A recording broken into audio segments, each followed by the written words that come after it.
ప్రియమైన వారారా, ప్రభువైన యేసుక్రీస్తు నామములో ఈ ఉదయకాల సమయాన మీ అందరికీ నా హృదయపూర్వక వందనాలు తెలుపుకుంటున్నాను. ఈ రోజంతా కూడా మీరు చెప్పే అన్ని విషయాల్లో దేవుని హస్తం మీకు తోడై ఉంది, మీకు జయాన్ని కలుగజేయునుగాక. పాత నిబంధనలో యేసుక్రీస్తు అనేటువంటి అంశం మీద, పాత నిబంధనలో యేసుక్రీస్తు గురించి చెప్పబడినటువంటి ప్రవచనాలను మనము ధ్యానిస్తూ వస్తున్నామండి. ఇది క్రిస్మస్ నెల కాబట్టి యేసుక్రీస్తు ఎందుకు ఈ లోకానికి వచ్చాడు, ఆయన గురించి పాత నిబంధన ఏం చెప్తుంది అనేటువంటి విషయాల్ని మనము ధ్యానించుకోబోతున్నామండి.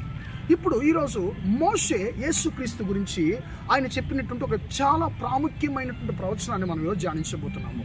ద్వితీయోపదేశకాండము 18వ అధ్యాయం 16వ వచనంలో మోషే ఆయన మరణించడానికి కొద్ది రోజుల ముందుగా ఆయన అంటున్నాడు, ప్రియులారా, ఇశ్రాయేల్ ప్రజలతో ఆయన అంటున్నాడు, నేను ఇంతవరకు మిమ్మల్ని నడిపించుకొని వచ్చాను, నేను ఇప్పుడు మరణించబోతున్నాను, కానీ నీ దేవుడైన యెహోవా నాలాంటి ఒక ప్రవక్తను నీ సహోదరుల నుంచి నీ కొరకు పుట్టించును అనేటువంటి మాటను మన 16వ వచనంలో మనం చదువుతున్నాం.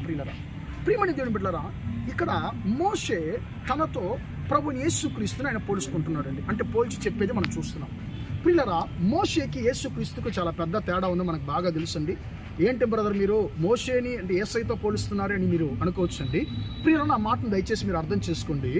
ప్రియులారా, మోషే ఒక మామూలైన ఒక వ్యక్తి, మనిషి. కానీ యేసుక్రీస్తు లోక రక్షకుడు, ఆయన దేవుడు. ప్రియులారా, కానీ ప్రియులారా, ఇప్పుడు యేసుక్రీస్తు ఇక్కడ ఈ మోషే అంటున్నాడు, నా వంటి ప్రవక్తను మీ దేవుడైన యెహోవా నీ సహోదరులో నీ కొరకు పుట్టించునని. ఎందుకు ప్రియులారా? మోషే ఇశ్రాయేలును 40 సంవత్సరాలు అరణ్యములో నడిపించాడు వాగ్దాన దేశానికి ముందుగా. అలాగే యేసుక్రీస్తు మనల్ని కూడా ఈ యొక్క లోకం అనేటువంటి అరణ్యములో మనకుని నియమించబడినటువంటి ఆశీర్వాదాలను వాగ్దానం స్వతంత్రించుకోవడానికి, సరైన మార్గంలో నడిపించడానికి ఆయన ఈ లోకానికి పుట్టాడు. ప్రియులారా, అప్పుడు యేసుక్రీస్తు యొక్క మార్గంలో మనం నడిచినప్పుడు ఆయన అంటున్నాడు, ఆయనకు మీరు చెవి యొక్కాలి, ఆయన మాటకు మీరు లోబడాలని చెప్పి మోషే అంటున్నాడు. అప్పుడు మోషే ద్వారా దేవుడు నడిపించినటువంటి మార్గంలో నడిచినప్పుడు మాత్రమే ఆ యొక్క వాగ్దాన దేశాన్ని స్వతంత్రించుకున్నారు. మధ్యలో ఎన్ని పోరాటాలు వచ్చినా కూడా దేవుడు వారిని రక్షించాడు. అలాగనే ప్రియులారా, మన జీవితంలో కూడా ఈ లోకం అనేటువంటి అరణ్య మార్గంలో మనం నడుస్తూ వస్తున్నాము. ఎన్నో శ్రమల ద్వారా మనం గడిచి వెళుతున్నాము. కానీ యేసు యొక్క చిత్తానుసారంగా మనం నడిచినప్పుడు, ఆయన చూపించేటువంటి మార్గంలో నడిచినప్పుడు మనము దేవుడు మన కొరకు నియమించబడినటువంటి వాగ్దానాల్ని మనం స్వతంత్రించుకోగలము. ప్రియమైన దేవుని బిడ్డ, నువ్వు అరణ్యంలో నడుస్తున్నావేమో, బాధపడుతున్నావేమో. నీ యొక్క అరణ్య మార్గములో నిన్ను నడిపించి, నిన్ను కాపాడి వాగ్దానాలను స్వతంత్రించుకోవడానికి యేసయ్య యొక్క లోకానికి లోక రక్షకుడిగా వచ్చాడు, నిన్ను దీవించడానికి వచ్చాడు.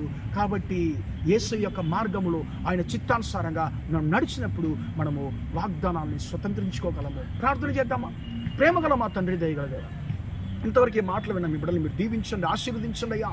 తండ్రి, మోషే ఎలాగ ఆయన మార్గం చూపించినప్పుడు, ఆయన ద్వారా నువ్వు చూపించిన మార్గంలో ఇశ్రాయేలు నడిచినప్పుడు వాగ్దాన దేశాన్ని స్వతంత్రించుకున్నారు. అలాగనే తండ్రి, మేము కూడా నువ్వు చూపించేటువంటి మార్గంలో నడిచినప్పుడయ్యా మేము కూడా ఆశీర్వాదాన్ని స్వతంత్రించుకుంటామని చెప్పిదండి. నీ వాక్యం ద్వారా నువ్వు మాట్లాడిన మహాకృపని బట్టి స్తోత్రం. ఈ యొక్క కృపను తండ్రి, నీ చిత్తానుసారంగా నడిచేటువంటి కృపను తండ్రి అయ్యా మా ఒక్కొక్కరికి ఇవ్వండి తండ్రి.